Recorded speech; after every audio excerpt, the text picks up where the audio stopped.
दोस्तों एक बहुत बड़ी चीज यहां पर निकल कर आई है, वो आई है कि हमारी जो खेती है उसका सीधा हमारी फसलों से सीधा हमारी मिट्टी का संबंध है। तो हमारी फसलों में जो कुछ भी जाता है वो मिट्टी के माध्यम से जा रहा है, और जो फसलों में जाता है वही हमारे फल, अनाज, सब्जी उन सब में आता है, और जो फल, सब्जी, अनाज में आता है वही हमारे शरीर में हमें पोषण देता है। तो ये जो रिलेशन है, ये जो संबंध है हमारे स्वास्थ्य का मिट्टी के स्वास्थ्य से, ये एक बहुत बड़ा संबंध है, इसे हमें समझना होगा। तो डॉक्टरों से भी ज्यादा जो मैं समझता हूं, जो इस परिचर्चा को समझने के बाद में मेरे मन में आया कि हमारा जो किसान है वो एक डॉक्टर से भी ज्यादा उसकी इसमें बहुत बड़ा रोल है, उसमें बहुत बड़ी महत्वपूर्ण भूमिका है कि डॉक्टर तो केवल दवा देगा, लेकिन हमारा किसान यदि अपनी भूमि को, अपनी फसल को, अपनी मिट्टी को सही पोषण देता है तो वो पूरे विश्व के कल्याण के लिए कल्याणकारी हो सकता है। अपनी फसल की पैदावार को बढ़ाने के साथ साथ उसको कैसे संतुलित पोषण भी दे। तो जो चीजें सामने आई वो यही थी कि अभी तक हम रासायनिक खादों पर बहुत ज्यादा निर्भर थे, और रासायनिक खादों में भी हमने केवल urea, DAP, NPK, super, ammonium phosphate, इस तरह के खादों पर भी जो हमें केवल 3 तत्व दे रहे हैं, नाइट्रोजन, फास्फोरस और पोटास। 3 तत्वों के अलावा बाकी हमने सारे तत्वों को हम भूल गए, जिससे यहां से शुरुआत पैदा होती है असंतुलन की। डॉक्टर साहब ने बताया कि 17 तत्वों की किसी भी फसल की पैदावार में महत्वपूर्ण भूमिका होती है। हर तत्व का अलग अलग महत्व है, अलग अलग रोल है और अलग अलग कार्य है, और वही फसलों से वो सारे तत्व, चाहे वो आयरन हो, तो हमें आप देखिए हमारे शरीर में वो आयरन किस तरह से हमारे खून की वृद्धि करता है, लेकिन आयरन आएगा कहां से? आयरन हमारे अनाज में आपके द्वारा दिए गए खाद या फर्टिलाइजर्स, इन सभी से आएगा। तो ये 3 तत्वों का असंतुलित उपयोग करने से क्या हुआ? नाइट्रोजन ज्यादा डालने से, फास्फोरस ज्यादा डालने से ये अब क्या हो रहा है, हमारा जो मिट्टी है, हमारी जो मृदा है, उसका पीएच मान बढ़ता चला जा रहा है। पीएच मान बढ़ने का सीधा सा हिसाब, मतलब उसको समझिए, किसान की भाषा में हम इसको कह सकते हैं कि मिट्टी को, मृदा को बुखार आ गया। और मैं देखिए ये कोई मतलब मैं सिंपल सी बात बताता हूं कि इन केस यदि आपको कोई बुखार आता है, कभी आया हो, तो बुखार में क्या होता है? सबसे पहला फर्क क्या आएगा? आपके खाने पर आएगा। आपको बुखार आ गया तो जो आपकी खुराक है आप उसे नहीं ले पाएंगे। आप 4 रोटी खाते हैं तो आप एक भी नहीं खा पाएंगे। बहुत ज्यादा बुखार है तो हॉस्पिटल में चले जाते हैं और फिर आपको ग्लूकोज के माध्यम से आपको एनर्जी दी जाती है, आपके शरीर के फंक्शंस को चलाया जाता है।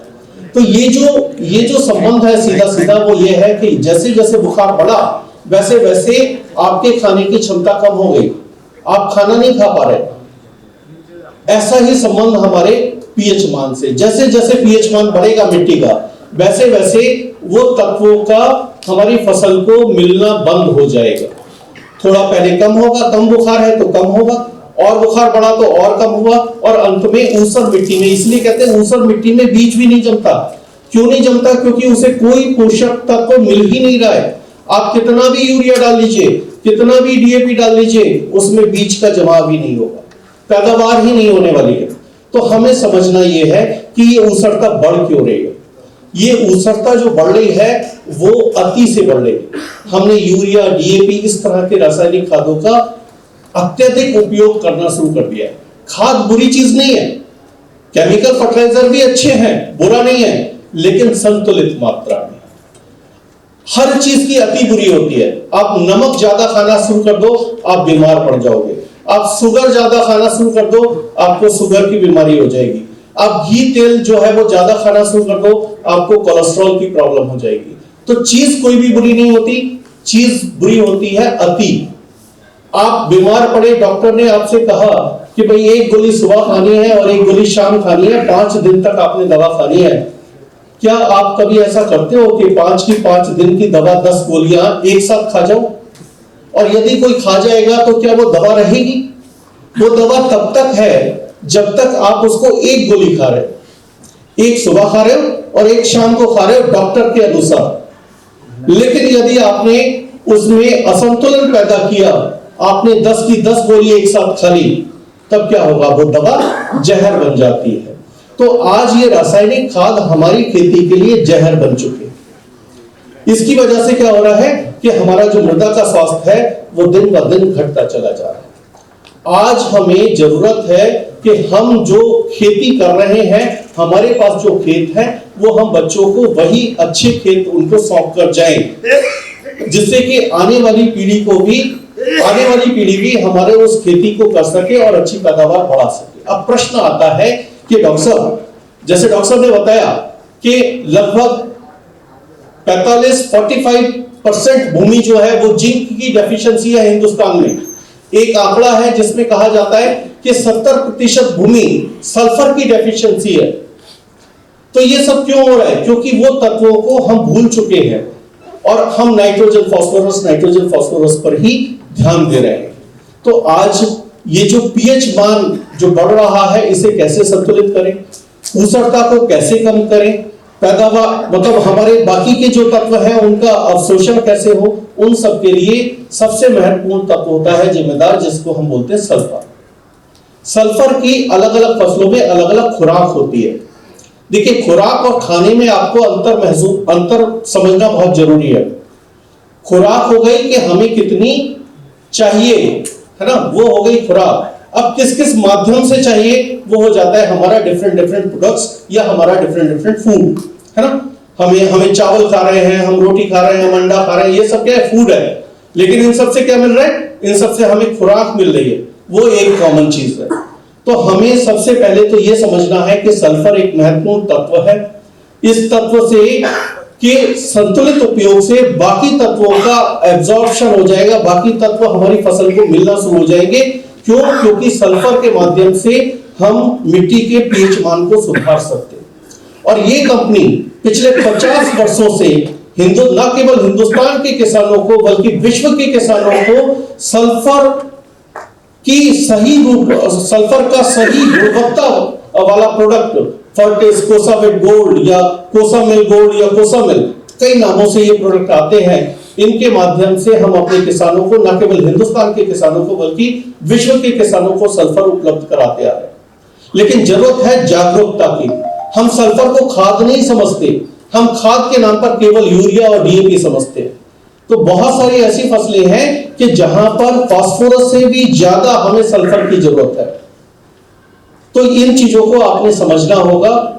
सल्फर का सही उपयोग हमने करना है। इसी तरीके से हमें जिंक का भी ध्यान रखना है। 7 पीएच मान से यदि ऊपर बढ़ेगा मिट्टी का पीएच मान, तो जिंक और कॉपर, ये दो ऐसे तत्व हैं जो बिल्कुल नहीं मिलेंगे हमारी फसल को।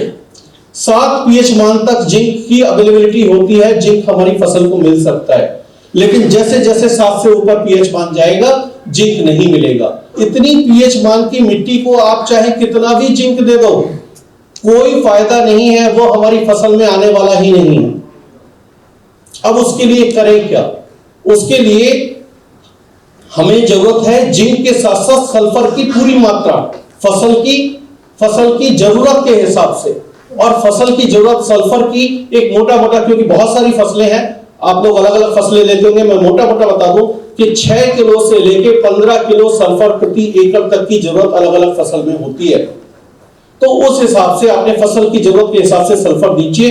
अब सल्फर पहुंचेगा मिट्टी में तो जिंक काम करेगा, अन्यथा जिंक काम नहीं करेगा। 7.5 पीएच के ऊपर नाइट्रोजन आप कितना भी दे दीजिए, यानी कि यूरिया कितना भी दे दीजिए, 7.5 पीएच के ऊपर नाइट्रोजन की अवेलेबिलिटी हमारे फसल को नहीं हो पाएगी। लोगों को मैंने कहते सुना है कि साहब पहले तो 1 बोरी डालते थे हम यूरिया, अब हम 3-3 डालते हैं, 4-4 डालते हैं, पैदावार नहीं होती, नहीं होगी, वो और ज्यादा ऊसर हो रही है, पीएच मान और ज्यादा बढ़ रहा है। जो जो पीएच मान बढ़ेगा वो नाइट्रोजन भी हमारी फसल को नहीं मिलेगा, वो फास्फोरस भी हमारी फसल को नहीं मिलेगा, वो अन्य तत्व भी हमारी फसल को नहीं मिलने वाले हैं। तो कब मिलेंगे? पहले हमें पीएच मान को घटाना पड़ेगा, पीएच मान को नीचे लाना पड़ेगा। और उसका केवल और केवल एक ही उपाय है कि आप सल्फर का सही उपयोग कीजिए। दूसरा मैं आपको बता दूं कि जो जिंक आप लोग अक्सर डालते हैं अपने खेतों में, जिसको हम मोनो जिंक बोलते हैं या जिंक सल्फेट बोलते हैं, जो 33% आता है, वो जिंक सल्फेट है ना। वो जिंक की अवेलेबिलिटी तो कराता है, लेकिन जिंक सल्फेट की एक खासियत होती है, एक कमी होती है कि वो फॉस्फेटिक फर्टिलाइजर के साथ में रिएक्ट कर जाता है। फॉस्फेटिक फर्टिलाइजर मतलब डीएपी, एनपीके या फिर जैविक खाद, जैसे आप गोबर की खाद भी दे रहे हैं, उससे भी फॉस्फेट जो मिल रहा है उसके साथ में भी वो रिएक्शन कर जाएगा। तो जिंक सल्फेट जो है वो फॉस्फेटिक फर्टिलाइजर्स के साथ में रिएक्ट करके जिंक फॉस्फेट बना देता है। जिंक फॉस्फेट एक ऐसा केमिकल, ऐसा सॉल्ट बन जाता है कि ना तो वो फास्फोरस की तरह से काम कर पाएगा और ना जिंक की तरह से। तो जिन खेतों में भी हम जिंक सल्फेट डाल रहे हैं, इसका मतलब हम अपने पैसे की बर्बादी कर रहे हैं।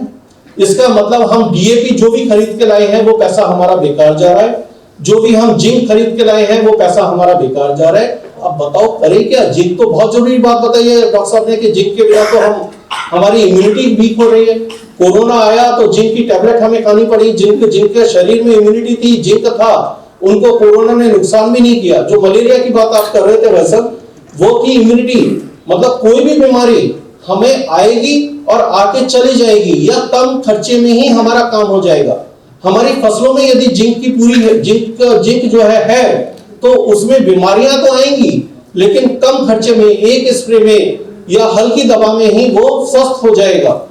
वो कहलाती है इम्यूनिटी। लेकिन यदि जिंक की कमी है हमारी फसलों में तो आपको 4 स्प्रे करने पड़ेंगे, उसके बाद भी आपकी फसल ऊपर वाला ही बचाए तो बचाए, नहीं तो बचेगी नहीं। तो ये है सीधा सीधा जिंक का हमारी फसलों की बीमारियों से सीधा रोल। अब प्रश्न आता है कि करें क्या डॉक्टर साहब? आपने कहा कि जिंक सल्फेट तो डालना नहीं है, वो तो पैसे की बर्बादी है। तो नई टेक्नोलॉजी, जो डॉक्टर साहब ने भी बताया था कि नई टेक्नोलॉजी आ चुकी है बाजार में। जिंक हमें अपनी फसल को जिंक देने के लिए जिंक ऑक्साइड आ गया है। जिंक ऑक्साइड एक ऐसा जिंक है जो कि हमारे डीएपी के साथ में कोई रिएक्शन नहीं करेगा, एनपीके के साथ में कोई रिएक्शन नहीं करेगा, किसी भी फर्टिलाइजर, फॉस्फेटिक फर्टिलाइजर के साथ में वो कोई रिएक्शन नहीं करेगा। और ये जिंक ऑक्साइड एक आधुनिक जिंक है। और हमने जिंदा और टेक्नोजेट 2 प्रोडक्ट बाजार में दिए हैं आपकी सेवा में। उसको आप अपनाएंगे तो आप देखेंगे कि जिंक की कमी भी फसलों में पूरी होगी और फसलों के माध्यम से हमारे शरीर में भी जिंक की पूरी पूर्ति होगी। क्योंकि जिंक जो आप दे रहे हैं वो हमारी फसल को मिलने वाला है।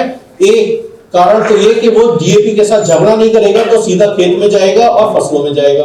अब बात आएगी कि क्या आपने कहा डॉक्टर साहब कि हमारी तो पीएच मान बढ़ा हुआ है, तो जिंक तो आपने कहा कि मिलेगा ही नहीं। तो हमारे वैज्ञानिकों ने क्या किया, अकेले आपको जिंक ऑक्साइड नहीं दिया है, उसके साथ में हमने 67% सल्फर भी उसी के साथ में दिया है। तो जहां पर भी आप टेक्नोजेट डालेंगे, जिंदा डालेंगे, एक साथ जाएगा। एक साथ जब बर्ताव होगा तो जहां जिंक गिरेगा वहीं सल्फर गिरेगा, और जहां सल्फर गिरेगा वहां का पीएच मान कम होगा। जिस क्षेत्र में वो गिरेगा वहां का थोड़ा पीएच मान कम होगा, और जैसे पीएच मान कम होगा जिंक जो है वो फसल को हमारी मिल जाएगा। तो ये जो भूमि हमने पिछले 70 सालों से 50 सालों से केमिकल फर्टिलाइजर्स का अधिक अनुचित उपयोग कर करके हमने खराब किया है, वो 1 साल में 2 साल में सही नहीं होगी। कंटिन्यूअस, लगातार हर फसल में हमें सल्फर और जिंक का उपयोग करते रहना पड़ेगा, जिससे धीरे धीरे हमारे मिट्टी की, हमारे मृदा की ऊसरता, पीएच मान जो है वो कम होगा, ऊसरता हमारी कम होगी, और फिर हमें आने वाले समय में हम अच्छी फसल ले सकते हैं। लेकिन एक बात आखिरी, डॉक्टर के पास गए, उससे कहा कि भाई गला मेरा बैठ गया है, इसमें दर्द हो गया है ना, उसने दवा दे दी। लेकिन आपने क्या किया, खूब बढ़िया ठंडा पानी भी पिया साथ साथ, तो दवा काम नहीं करेगी। तो हमने वो कारण जिसकी वजह से ऊसरता बढ़ रही है उस पर नियंत्रण करना बहुत जरूरी है। यानी कि यूरिया और डीएपी की संतुलित मात्रा को उपयोग कीजिए। जो वैज्ञानिक लोग बताते हैं कि भाई इतना ही डालना चाहिए, फॉर एग्जाम्पल मैं केवल उदाहरण के लिए आपको बताता हूं कि जीरी की खेती अभी आपके क्षेत्र में हो रही है, धान की खेती होने वाली है। मैंने देखा है, लोगों को सुना कि लोग 6-6 बोरी यूरिया डाल रहे हैं अपने धान की खेती में, कहीं 3 बोरी, कहीं 6 बोरी। आपको मैं बता दूं कि 20 किलो प्रति एकड़ से ज्यादा एक छींटा यूरिया का हमें जीरी में लगाने की जरूरत नहीं है। 20 किलो लगाएंगे तो 3 बार में लगाएंगे 60 किलो, 60 किलो से ज्यादा जीरी में नाइट्रोजन की जरूरत नहीं होगी। लेकिन ये कॉमन है। वैसे कायदा क्या कहता है? कायदा ये कहता है कि हम मिट्टी की जांच कराएं और उसके हिसाब से जो हमारी मात्रा आती है नाइट्रोजन की, उस हिसाब से हम यूरिया का उपयोग करें। लेकिन चूंकि हर व्यक्ति मिट्टी की जांच नहीं करा सकता, तो एक कॉमन मैं आइडिया दे रहा हूं कि भाई आपको 20 किलो से ज्यादा यदि आप डालेंगे तो वो आपके पैसे की बर्बादी है। जो डीएपी, जो लोग भी 40 किलो 1 एकड़ से ज्यादा डीएपी का इस्तेमाल कर रहे हैं, वो पैसे की बर्बादी। तो दोस्तों, ये पैसा बड़ी मुश्किल से आप लोग कमाते हैं, इसको अपनी मुट्ठी में रखें, गलत जगह पर इसका उपयोग ना करें। ये जो 17 तत्वों का बैलेंस है, जो आपने संतुलित अपना तत्वों का अपनाना है, उसके लिए आप काम करें, उस पर काम करें।